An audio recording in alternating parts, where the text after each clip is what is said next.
So we're just at Manchester Airport, it's 8 AM in the morning and we're on our way to Lisbon.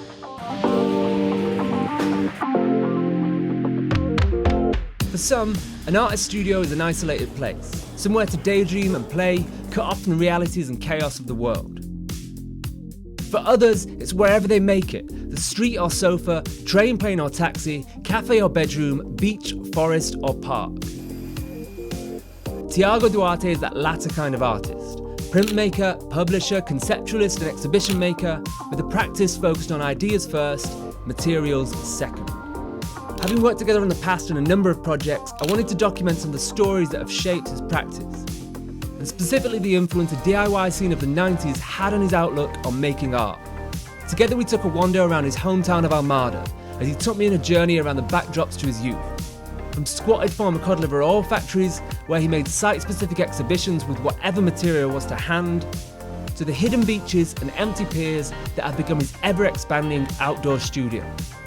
And we finished off outside his next chapter, a new artist-led space is soon opening in a city dubbed the ugly sister of its more beautiful sibling of Lisbon.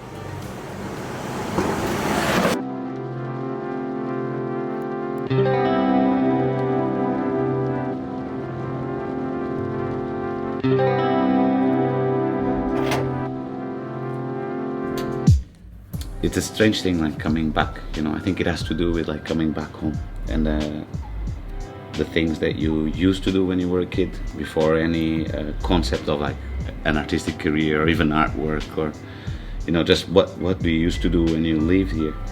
And of course when you're a kid and you have an access to the river, what you do mainly is like have fun on the last wild spaces that exist in this industrial city, really. And under the bridge is one of them, almost unknown spaces where nature is still present, and this idea of monumentality is also present with the bridge and the Christ. And probably the biggest monuments in and around like the metropolitan area are connected to this city, but almost invisible because they're utilitarian monuments. And so I start building these routines where I start visiting again these places that I used to go as a kid and encounter them with with my eyes right now, with my mind right now. The activity used to be, of course, like fishing. You fish with your friends. So I thought, well, there's no better way of like finding a reason to go there, especially because fishing, as you saw lately, is quite addictive. And so it became this ritual and this routine where instead of going to the studio, I go under the bridge and understand what kind of emotions and what kind of ideas might emerge from inhabiting places that are almost like ghosts in your memory. The fishing is something practical. You bring some fish. It's a bonus, really. But then you start looking at the material and how can I imagine a new set of work, a new constellation, a new way of thinking about work too, with the materials that are available to me. See the noise that it's making? Oh yeah, the squeak. This is one of the studios. There's the beach where I collect all the mother pearl. And these are the platforms from where I fish.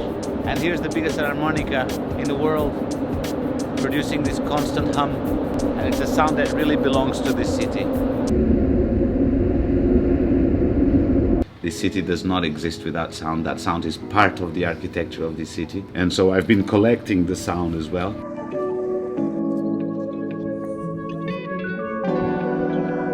I started noticing some extremely beautiful, as you've seen, like this mother pearl thing that, I had in my mind that it was extremely rare, but actually there's an abundance. And I thought, okay, this will transform into some sort of materiality to bring into a sculptural dialogue.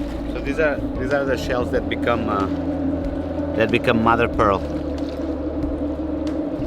So the animal dies, it washes ashore, and then with the tides and erosion, it becomes mother pearl eventually. At very low tides, there's a lot around here. There's one.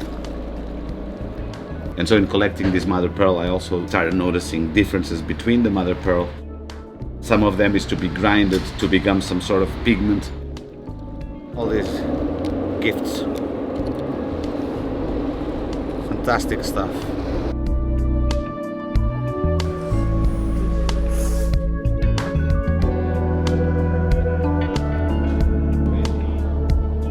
The idea is to create a series of work that is based solemnly on Under the Bridge, which is also a kind of there's a certain perversity. Traditionally, is a much poorer city than Lisbon. When I left in the 90s with high problems related to heroin, but at the same time a massive subculture, especially on music. This city was inhabited by dozens and dozens of bands, punk bands, goth bands, metal bands, and that created like a particular generation with very typical problems of suburban youth cultures, really.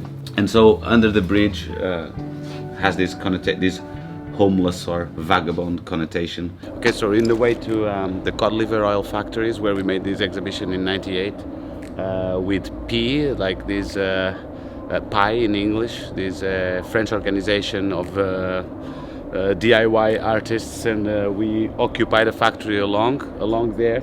Here was a winemaker that was operating until 97, 98 maybe, and now it's all these ruins, as you can see. Roofs that went down and just like modern ruins. This is it, on the way to the exhibition. Somebody parties over here, no?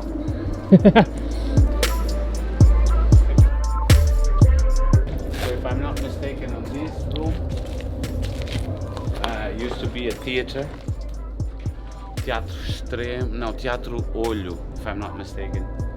That was still operating in 1997. It was just beside the part of the factory that we squatted and made the exhibition in '98. And this used to be like quite a popular theater. It used to be full every weekend. And here we have the resident cat. He's the boy. Yeah. So these were the factories from here, cod liver oil factories. I guess they closed somewhere in the 80s. But when we squatted and exhibited here, a group of international artists in 1998, the premises were still perfect, the infrastructure was pristine. Now there's no roofs, but we used to have everything, rooms, exhibition space allocated to each artist with almost with a pavilion. So it starts here and it goes up to that train back there and up the hill. Then we can see there's massive space. So I was squatting here with Frédéric Atlan and all the P organization, and from here we did the summer of '98, and from here I went to Paris. That's when I left the country.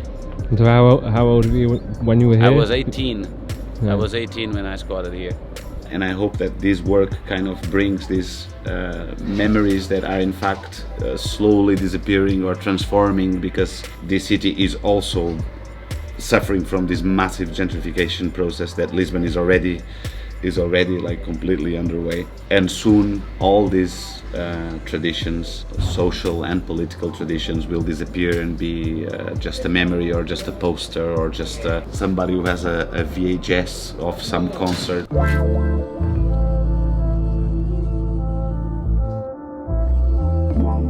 So this was the entrance here. You know this blue graffiti here? Was a big gate, and you got into the exhibition that would start here and go all along to where we came from. Above we had like the common grounds, kitchen, a living room. I had the first 3 windows were my room, and underneath it was my pavilion. I covered the whole floor with these tiny glass bottles that I used to put cod liver oil on. The bottles were stored up there on those buildings up there, so we had to go up a ramp here and bring loads of boxes. I mean, I spent probably a month bringing boxes, and then I covered the whole floor like a puzzle kind of thing with these bottles. You could walk on them. But this side is now where the son of a great friend of mine, which is my partner at the Irmã Feia, the ugly sister, they are now organizing these beautiful parties here with video projection, live concerts, and it all happens in the roofs, and they are 20 years, 19 years old. It's 3 friends, and it's very funny because we did exactly the same when we were their age. They're just doing it in much more derelict ruins.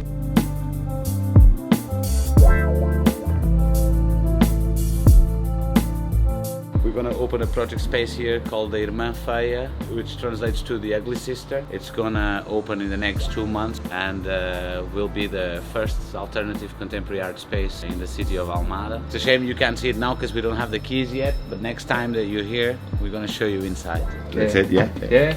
Okay, cool.